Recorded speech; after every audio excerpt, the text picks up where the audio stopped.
This episode of Talk Music Talk is brought to you by Sudio. Sudio are the makers of fashionable headphones and earbuds featuring classic Swedish design. And now for today's show. Hello there, my friend. Welcome to another episode of Talk Music Talk with Boyce. I am Boyce, and this is my podcast you are checking out. If it is your first time listening, let me tell you that Talk Music Talk is a weekly music interview podcast where I have long-form conversations with people who are connected to music from different genres and different backgrounds, performers, music therapists, music journalists, established and emerging, and people in between there. And on this episode, I had the wonderful pleasure of speaking to A. Savage. He is the vocalist and guitarist from the band Parquet Courts. He is releasing his debut solo album, Thawing Dawn, on October 13th, out on his own label, Dull Tools. Great album. Can't say enough wonderful things about it. If you love Parquet Courts, you will love the solo album, even though they don't sound alike. Parquet Courts was formed in 2010, and over the years, Andrew has culled a whole slew of songs, some that just didn't fit into what he was doing with the band. So this album is comprised of older stuff and newer stuff, and he talks about the differences between an A. Savage song and a Parquet Court song. Also in the conversation, he talks about earlier bands, appreciating classical music, the importance of punk music, his influences.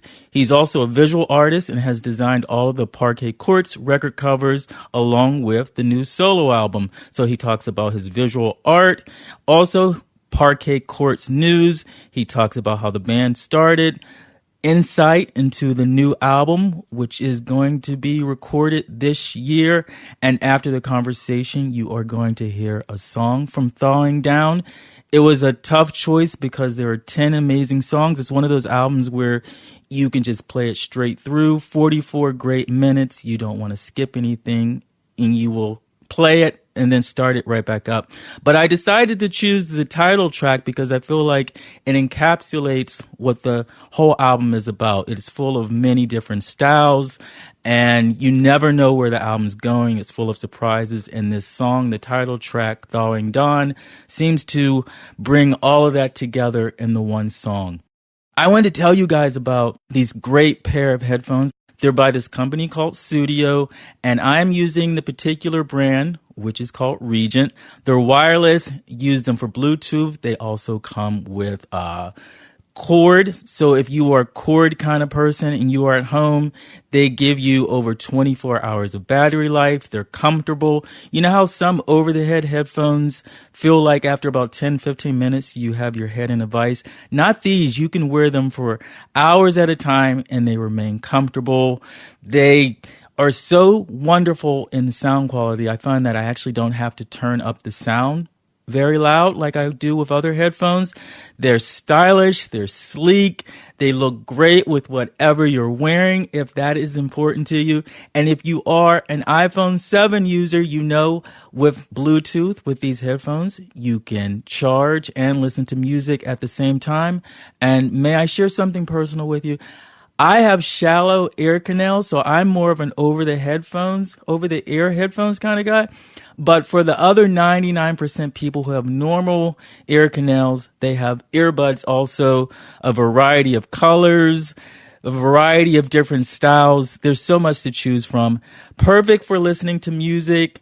Perfect for listening to podcasts like Talk Music Talk. And in fact, I'm recording this right now with the cord with the Regent headphones. That's right. They're so wonderful and versatile. And you know what they're going to do. For the Talk Music Talk listener, you can get a pair at 15% off. That's right. All you have to do is head on over to studiosweden.com. That's SUDIO Sweden.com. Enter the discount code BOYCE, BOICE, and get 15% off of a pair of headphones. And as if that wasn't enough, they will throw in a free, beautiful tote bag for you to walk around wherever you are and use it for shopping or however you like to use tote bags. That's right. Head on over to studiosweden.com. Let them know you are a Talk Music Talk listener by entering the discount code BOICE, BOICE. I will put a direct link in the show notes for you so you can pick up a pair and let them know that you are listening to Talk Music Talk. And here it is, without further ado, my conversation with A Savage on Talk Music Talk. Enjoy. You got the new album coming out. Yes, Thawing Dawn. Thawing Dawn. It's hard for me to say in some way. Yeah, it's a little bit of a tongue twister. Okay, it's not just me then? Thawing Dawn. Thawing Dawn. And what is the ratio between more recent songs written and the older ones? I would say it's hard to put a number on it because a lot of the older ones got rewritten to put them in a more recent context for me.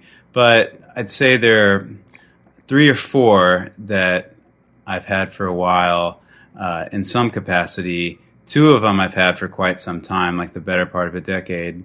And so the kind of how it worked was I realized I had like a sort of body of work that didn't necessarily fit in with bands that I was doing at whatever time, and just kind of accrued this collection of songs over the years, and realized that there was some consistency happening, and that there was a style that maybe it could have fit on a Parquet Courts record, but it also could fit really well with a lot of other songs that are, kind of have the same feel to them. So once I realized kind of what I had, I started working on stuff based off of the kind of common denominator that I was seeing. And just like working on any album, it tends to sort of reveal itself, what it's about, what the mood is. As you're working on it, you kind of stumble into those things. I rarely start writing something with the idea of, okay, this record is going to be about this. I'm going to be expressing, these ideas and emotions. All that stuff just kind of comes to you. So, I've got this collection of songs, and I start writing more for it. And also, this is the first year in 5 or 6 years that there'll be no like official Parquet Courts record released. Okay. So it seemed like a good time to, dip my feet in different water.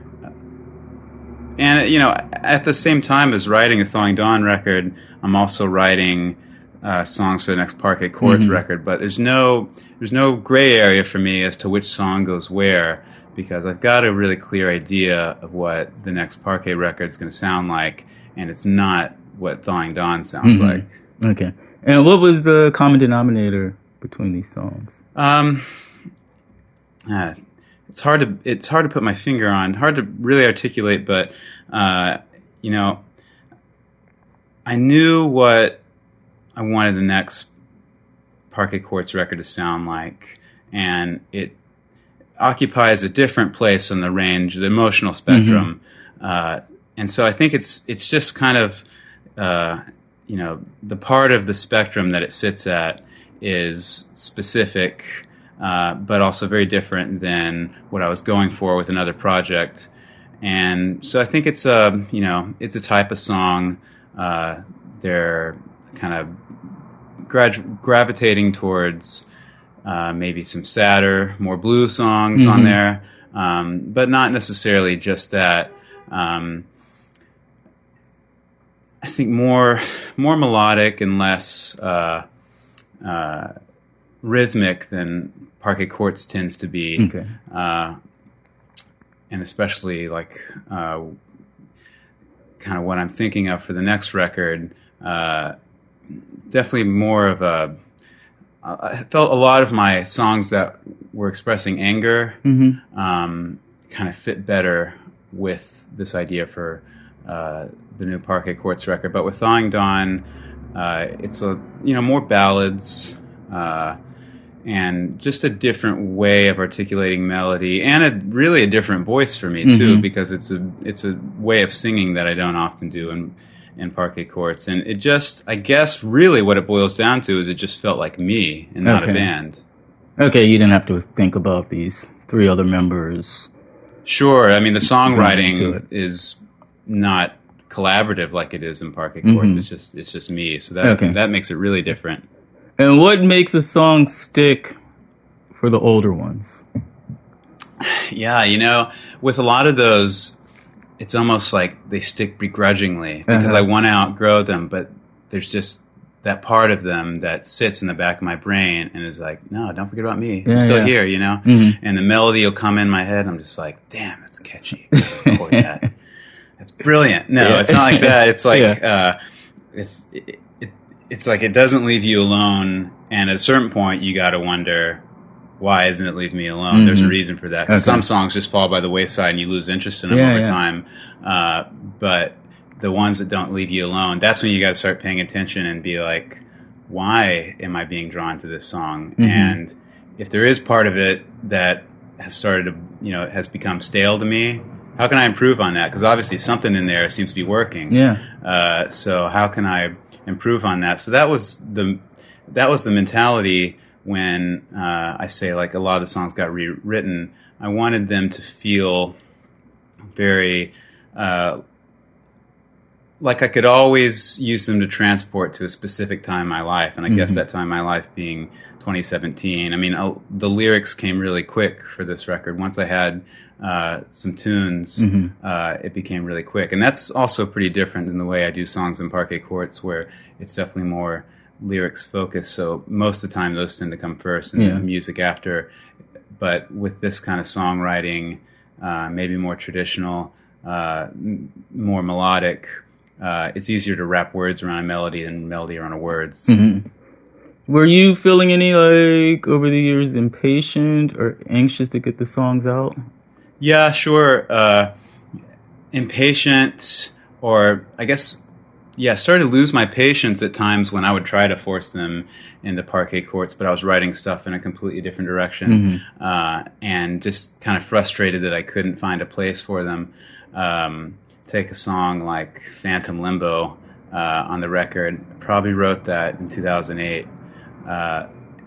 And it's been through a lot of different articulations. Or a song like, there's a Parquet Courts song, Uncast Shadow of a Southern Myth, that that was like my... cantos or something. I wrote like so many verses to that song that I had just like a huge surplus of them. And over time, songs based off a true story and the events that took place over the years helped me finally end that song. So that was a song that kind of haunted me for a long time, and I was finally able to end it due to the circumstances of what I was talking about in there. So that's a situation where I would have been really happy, and I was really glad that I'd waited for the song to finish. But then there's other times when you just have to let something free and not belabor it, so you can move on to the next thing. And that was a huge sense of relief that I got from just finishing the Thawing Dawn record, is that, okay, now I can, start working more on Parquet Courts songs, and then maybe eventually start working more songs that aren't Parquet Courts ones. I can move on to the next thing. Okay. So was it sort of like you had to get this album out before you could, the next stage of Parquet Courts? It definitely helped with writing Parquet Courts songs, because I really kind of put myself through like songwriting boot camp and started getting really strict with myself and the amount of output that I had to be doing. And so in that way, it was great preparation, because I just went, from one frying pan into another and just started. I was already on a momentum, so I, just haven't stopped writing. So it's been really fruitful. And it was just, it was a good way to kind of give myself a nice push. Okay. And I'm curious about the artwork. If you were on the cover, is that an intentional thing?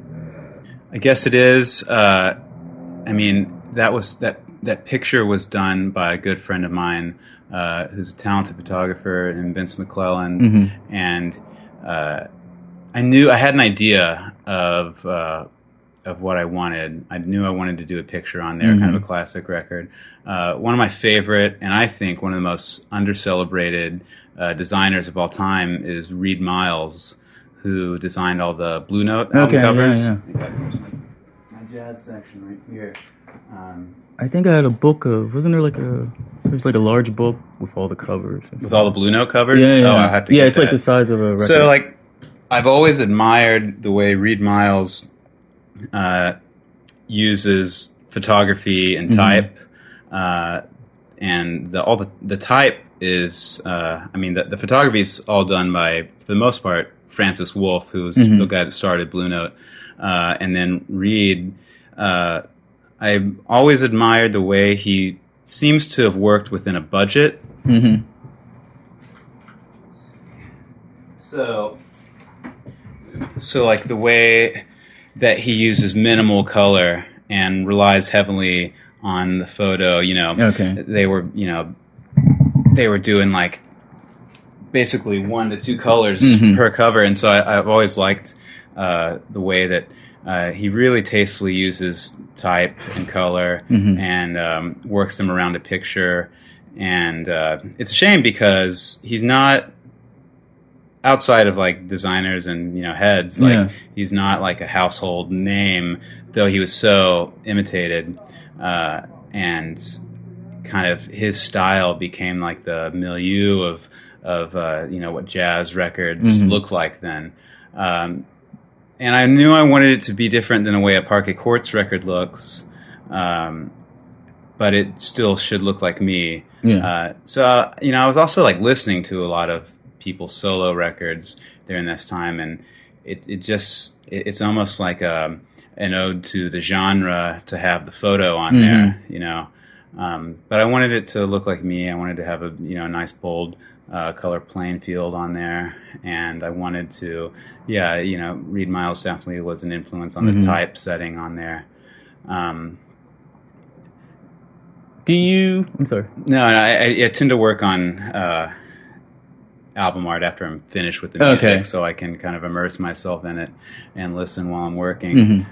So that was another similar part to the process that pretty much happened on every record. Do you feel any vulnerability in that it's just you out there, you on the cover, you'll be doing shows without the band? Absolutely. In a really cool way, because in Parquet Courts, and any band that I've played in for a certain amount of time, but especially that band, there's a type of like muscle memory that you get used to where, those songs are just in your bones. But with these ones, they're new, and so I have to think about it while I'm playing them, and have to, think about the words I'm saying and the chord switching I'm doing. And that to me is really exciting, because I think I started taking for granted the fact that I don't really get stage fright. I don't really get nervous at this point. But I was, the few solo shows I've played, there's been about 6 this year, and I was nervous. And it was a really cool feeling that music could be like that again, that I could still feel those butterflies, and that I could still get, that sort of excitement out of just being there alone. Because I've done some... I've done the solo shows. I've done some types of public reading, and it's totally different than playing in a band. It's totally different when it's just you, or when, even if you have a band behind you, like I did at these recent shows in Texas, it's called A Savage. So it's still like I'm the focus point. I'm not a a collaborator in this project. I'm it. Do you feel that with your art any?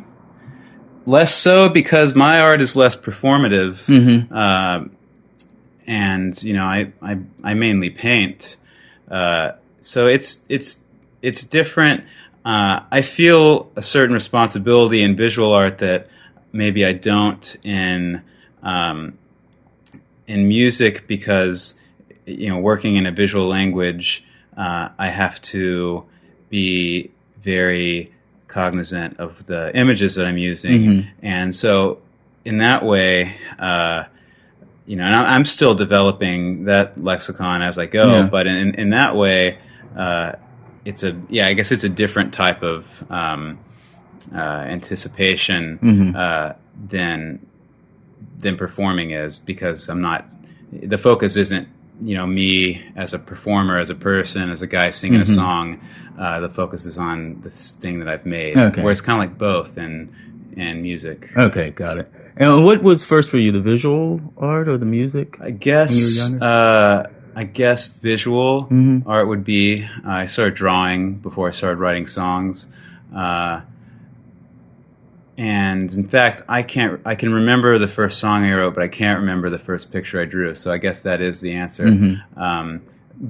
But for a long time, music was always there. Yeah. So for a long time, I've kind of experienced them synesthetically to the point where they have kind of fused into two branches of the same tree. Okay, but they're both coming from the same source, right? And they have a kind of certainly with any of the artworks I do for my band, there's a dialogue that happens between the two that I think unifies them. Okay, got it. And when you were younger, when did you start playing? What was your first instrument? First instrument was the upright bass. Okay. So I picked that up. I played in the orchestra at school, and I picked up guitar pretty soon after that because I picked up bass guitar and then guitar. It all kind of happened at once. Yeah. I was 11 and just, my brain was still spongy then, so I was just like, picking it all up at once, and I became really. I don't want to say really good. No, sure, I'll say it. I was really good at upright bass, and I think... There's no self-modesty on my part. Well, I feel like I should just, it's a weird time in my life that not a lot of people know about, but I was like orchestra club president, and I went to like Allstate, and eventually I got money for college for that. But I think because I was playing guitar at the same time, I didn't really practice my upright a whole lot at home, but I did play guitar a lot. But I, eventually just kind of found that I was playing the same instrument. Just one of them was up here and 3 times as big. But I figured out music that way. So where they, and I the whole time I've always drawn. I've always, I think before I was in bands, I would make up bands and make flyers for them for the shows that we would never have. So kind of putting it out there. And right, yeah. And for so were you the two worlds of the orchestral music you're doing?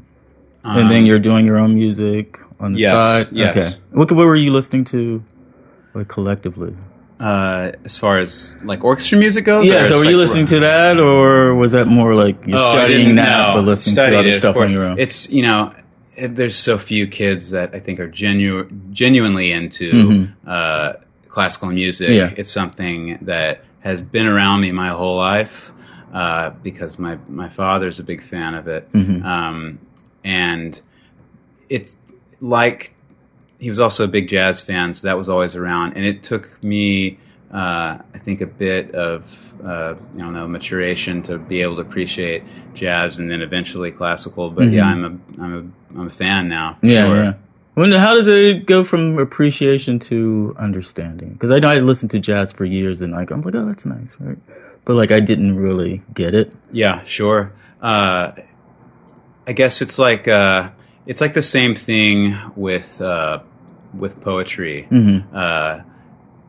Everybody says they like poetry because people want to. Supposed to. Yeah, you're supposed to. It's the signifier of a cultured person. Yeah.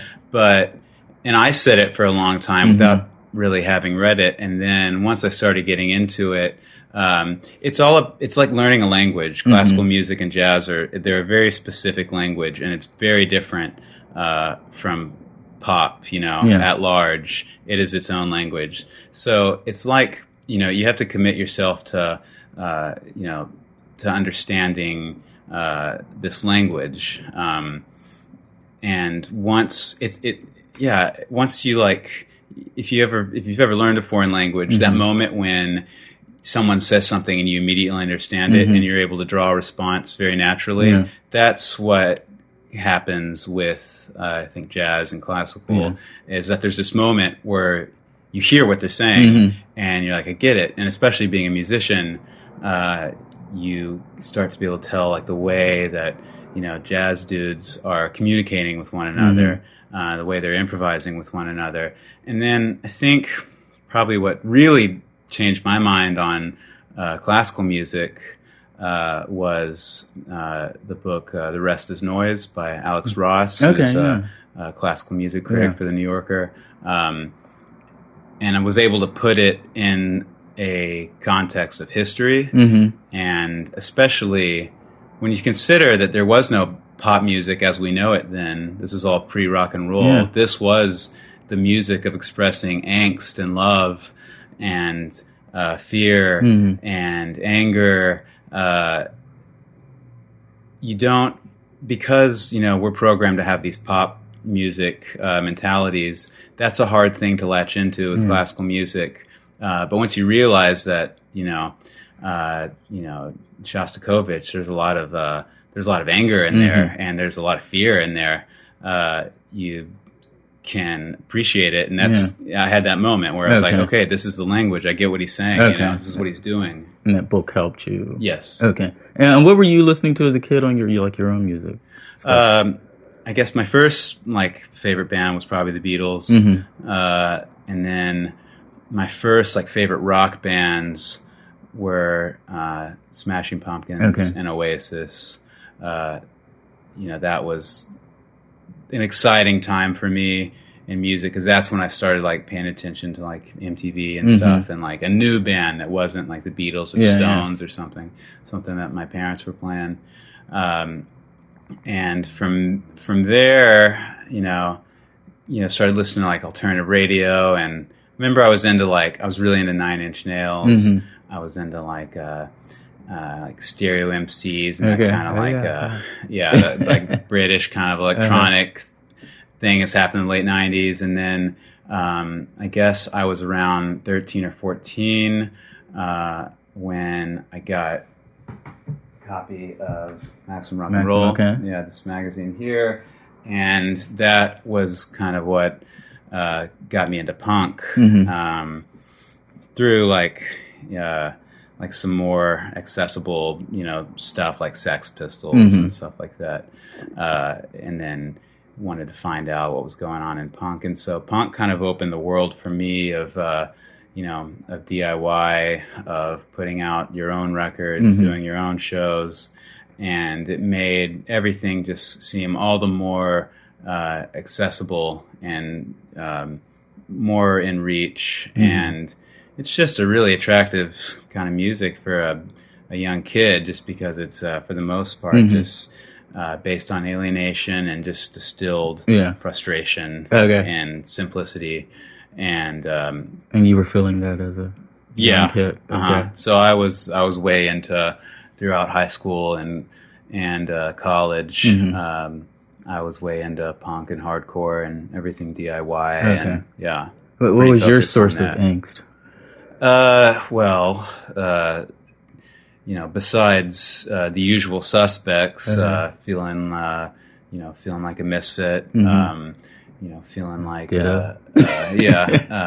feeling misunderstood by the world in general. I was rebellious. I stopped caring about school pretty much entirely at a certain point.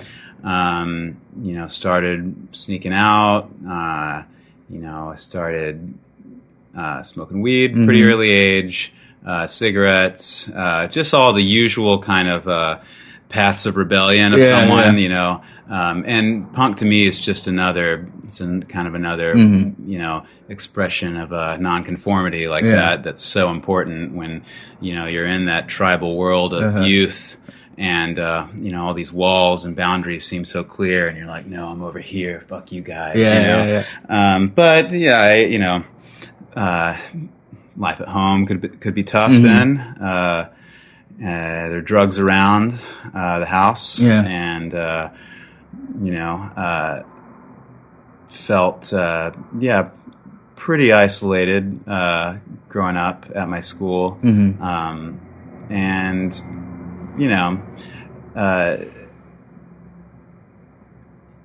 I guess like a lot of people that start rebelling at a young age and realize that school and religion are kind of BS. It just became somehow evident to me that the way that what that world was around me, Dallas, Texas, I didn't mesh with it. Okay. I didn't fit into it, and so you knew that young. Yeah. And being able to send in $5 cash in an envelope to a band with an ad and a fanzine, and then get it back from this band that's in Seattle. All of a sudden, it like connected me with the world, and I had like a bridge outside of the very small world that you occupy when you're a kid, and that was very special to me. And then I started getting into going to shows because I started finding out about punk shows in the area and meeting, people in bands, and then seeing bands that, would come through on like house show circuit, because there's a lot of those, which was great because, I couldn't get into bars. Okay. So going to those and just seeing this kind of like, wow, these guys are just like in a van and playing this house. And they just did it. They just got in a van and they just did it. And so that was like a huge enlightenment to me, and made me start to think, if I just put out a 7-inch, I can go on tour. And so I put out my high school hardcore band, put out our 7-inch when I was a senior in high school. And so that we'd go on tour. Yeah. Of course, that summer between high school and college, the band broke up. Okay. So I just had all these 7-inches by a band that nobody knew. But I realized then, it's like, okay, I got to get some new guys together, and write a bunch of new songs, and then I can do it. And so it was a few years later after that, I was into college when the first band I ever did went on tour. So I guess that was about maybe 11 years ago. Okay. So you said you got a scholarship to go to college? Yeah. Okay. So did you have to turn your life around to get to college? Nope. I went to college in Denton, Texas, which is actually where I was born. It's a college town in Texas. Two universities there, Texas Women's University and University of North Texas, where I went. And I didn't stay a music major for very long, 1 semester to be exact, because that school is an extremely competitive music school. Okay. Like, I would see like these boys having, nervous breakdowns over not making like the lab band or something. It was like, what's the movie that was out? With the abusive teacher? Whiplash? Whiplash, yeah. It was like that. I think that was very accurate in a way. To like what it's like going to a really competitive music school. And at that point, I didn't give a damn about playing classical music. And that's so opposing with the punk. It's less to me now, but for then it certainly was. And I realized that it was like 12 less credit hours to graduate with a painting degree. So I didn't want to hate music. The painting degree could get out of there earlier, and they were going to give me studio space. So it just seemed like to make sense. And I ended up actually meeting a lot of people that I ended up playing music with through the art program and not through the music program. Okay. So how did you like the art program? It was cool. I mean, I wasn't a serious artist at that point. And I think, at that age, when you're essentially still a kid, it's a lot to ask of someone to take their art seriously when there's great things like parties and alcohol going on around you, and this sort of like freedom that you've had for the first time in your life. So why would you take, an academic task seriously? At least you'd be forgiven not to. But yeah, I painted, and I didn't have the same relationship with painting that I do now that I did then, but it definitely gave me something to focus on. And I was making at school. I was making art for my band pretty much. I wasn't telling the professor that, but I kind of started to see, because I was serious with the band, and I started to see this as an opportunity to, in order for it to be important to me, I just started making visuals for music. Mm-hmm. Okay, so you needed more than just to fulfill an assignment with your art. Yeah, had an actual because that's so abstract purpose to me. Yeah. And when did you get your style in your art? Well, I think probably the best art education I ever got was when I had a job here in Brooklyn at a company that sold rare print editions and museum, gallery, and exhibition posters, and that was like the best, like, modern contemporary art education I think I got, and that was years after I graduated college, and so that got me thinking. Once I could kind of recognize what I liked in painting and what different artists were becoming my favorites, and was able to kind of study their lives and see what they were going through and read kind of critical writing about them. That started to, again, it's a language that just clicked on for me. And because of that, I was able to approach my painting differently, actually, truthfully, for years I didn't paint. But after I graduated, probably because it was so hard to get a studio space in New York, it took me a while to be able to do that. And so my work became very small, and that's kind of in that era is when I started getting really into doing album art, because I kind of figured out a process of working small. Something say about as big as a record versus like a large canvas. But I think once I realized that I wanted to do something more than just art for music, when I wanted to get back to making art for art, at that point I had to ask myself, how is this going to be different? How is this going to be you? Just like on a solo record, how is this going to be you, and not something that has to do with, the thing you've been working on for the past few years, a band. What's it going to say? What am I going to express here that I can't necessarily in songs? Okay. And how far did you come right from school to Brooklyn? Not immediately. There were a couple of years that I stayed in Denton, mostly because of bands. And Parquet Courts started in December 2010. Yeah, okay. That was the first practice. Okay. And what was different about this band as opposed to the past bands? What was different about Parquet Courts? Yeah. Well, I was getting into kind of different music. I played in a few bands in Texas. One band that was called Teenage Cool Kids, which is the first record that I put out on the label I do, Adult Tools, and that was kind of I would say like an indie rock kind of band. And then Wiccans, a hardcore band, and then I did a band called Fergus and Geronimo.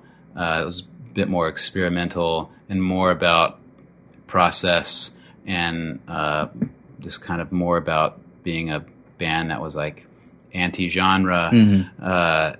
And that's the band I was doing the most when I moved to New York. And it was fun and but ultimately unfulfilling because I didn't end up putting a lot of myself into it, or the self that I was putting into it wasn't necessarily the one that I wanted to throw out there in a creative setting. So I needed another thing, and wanted to, just needed a fresh start for a fresh place, really. And, moving to New York, I think it has to like change your psyche a little bit. And so the music that I made started being different, and it all was, a big part of it was, being there too. And it started different than any of the bands I'd done, and is that Parquet Courts started largely with improvising and just me and Austin getting together and just like hammering stuff out on guitar at the same time.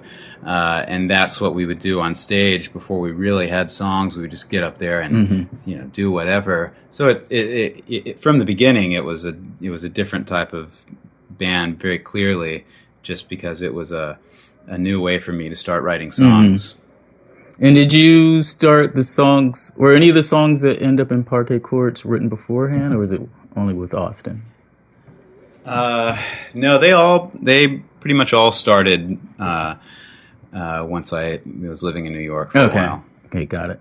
And what would you say at that point, for over the years with Parquet Courts, like, do you have a plan of how you wanted the band to go, or is it just moment by moment, album by album, like, okay, we did this, the next time I don't. In a way, I had a plan. We had really humble goals in the beginning, and it was to tour, to play shows in New York, and to put out something. Yeah. So we played shows in New York.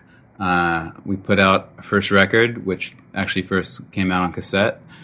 And then we went on tour, and so the goals those were really the goals I had for any band. Yeah, and so those were met pretty quickly. And I think if that's all the band had done, I would have felt really accomplished. But as it happened, that band got more popular than any band I'd done in the past, and not overnight though. I mean, we were before. A lot of people heard Parquet Courts, which for most people seems to have been our second record, Light Up Gold, was a lot of people's entry point. Before that, we were, playing for 2 years in New York, and all the time, and just practicing all the time. And, it all of a sudden, a lot of attention was garnered really quickly. Yeah. When shortly thereafter Light Up Gold came out. So what ended up happening with the band was not a goal from the output. Like it was never like, I want to play Governor's Ball. Yeah. But yeah, as it happens, and this is the longest period of time I've been in one single band, you form new goals and set new bars for yourself, and most of them creatively. I'm not someone who really has like kind of benchmark career goals. Yeah. It's mostly like, creative goals, and which with each record I do have, challenges that I want to meet for sure. And I guess maybe it's too soon, like, or maybe one of the challenges for the next album. Yeah, that's a good question. Well, I think to express anger in a way that I haven't before, because this is, for a lot of people, including myself, like a time that they've been angry in a way they've never been before. Yeah. And so I would like to be able to, purge myself of that, but do it in a way that, feels appropriate for the time, and will continue to feel appropriate for any time. I mean, that's the goal with anything, right? You want to make something that kind of is, has a cultural shelf life, or something that I'm not going to hate in a few years too. But I got with the Thawing Dawn record, I got really interested in writing songs that were very present to me and not drawing from a place that is reflecting, which is great, and that's a big part of songwriting for me. But to keep it interesting, I do like to switch up my songwriting process, and I've done so, with pretty much every Parquet Courts record. I've added something or taken something away, and that just lets it feel,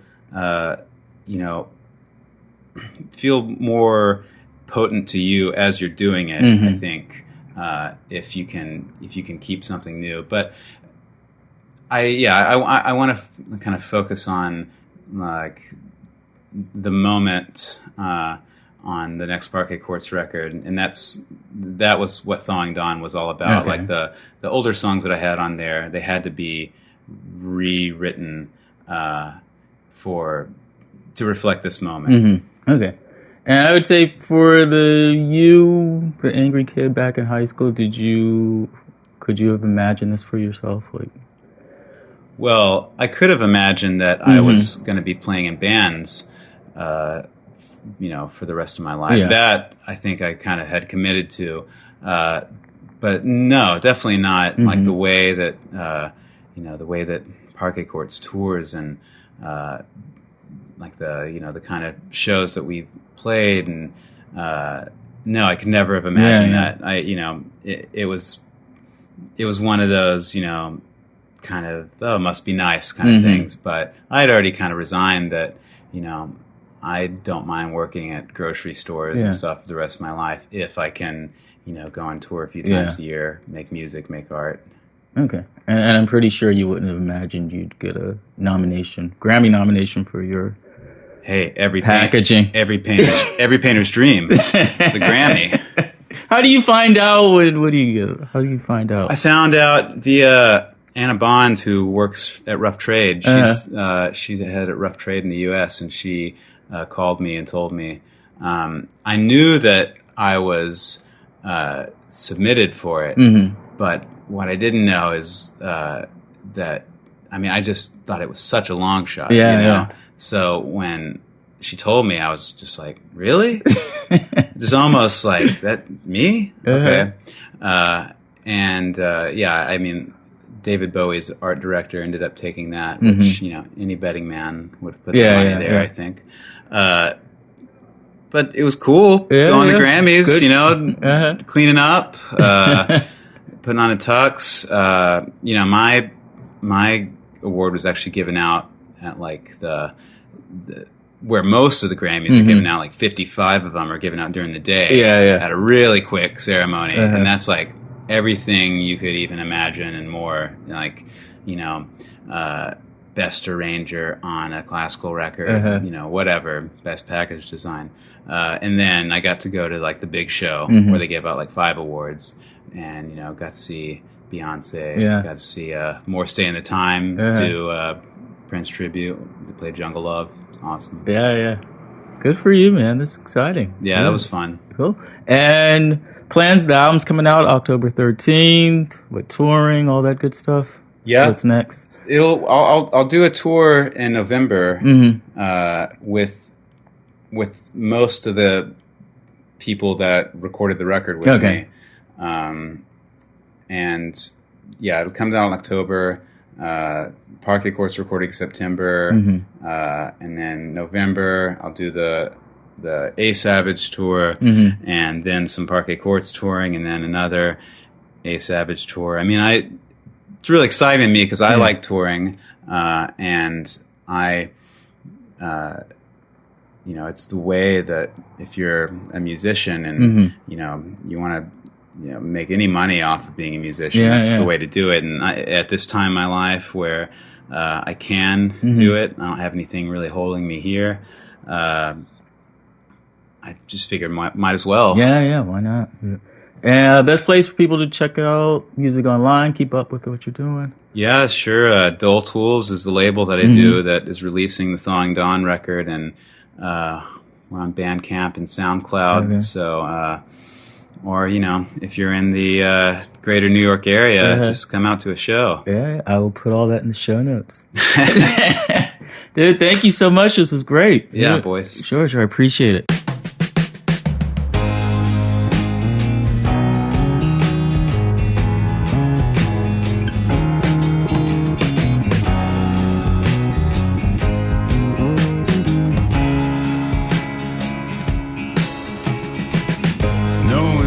Quite the way that I do.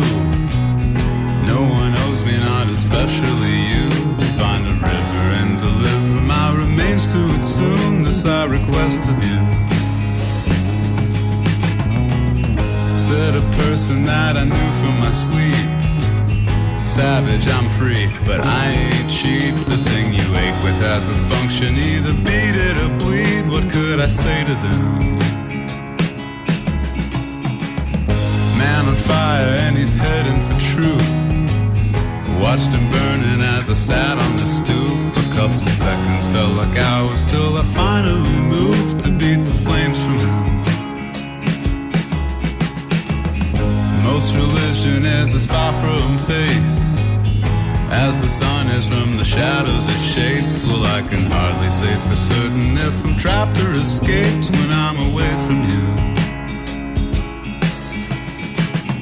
When the summer draws the bugs in the house and an acquaintance takes the form of a spouse, I need you wildly as a blue jay needs a tune he can sing into the afternoon.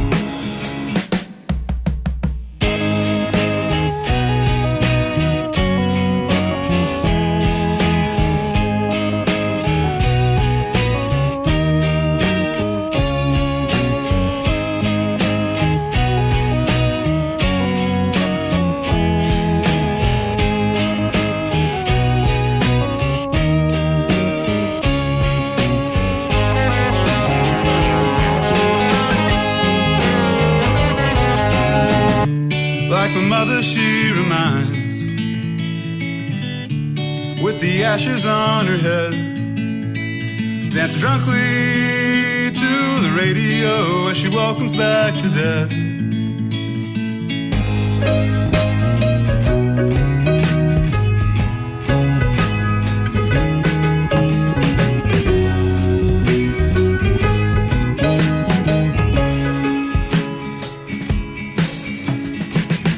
20 hours and I'm 12 in the hole.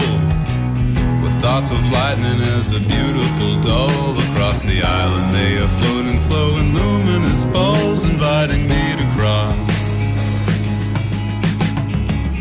Started drinking to meet strangers and folks who'd listen to me, who'd nod when I spoke. But these days when I'm thirsty, I don't mind staying home, drinking away the blues. Started smoking to keep up with my friends.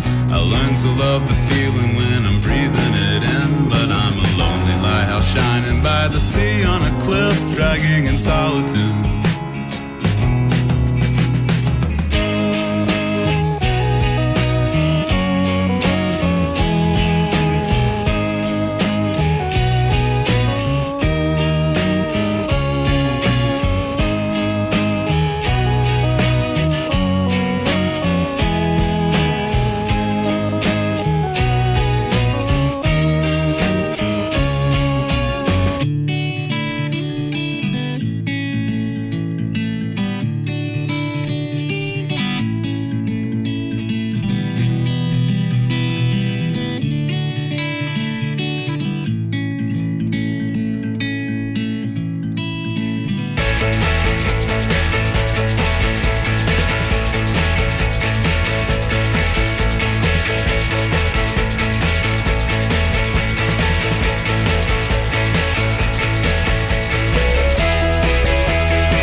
pieces I've combined.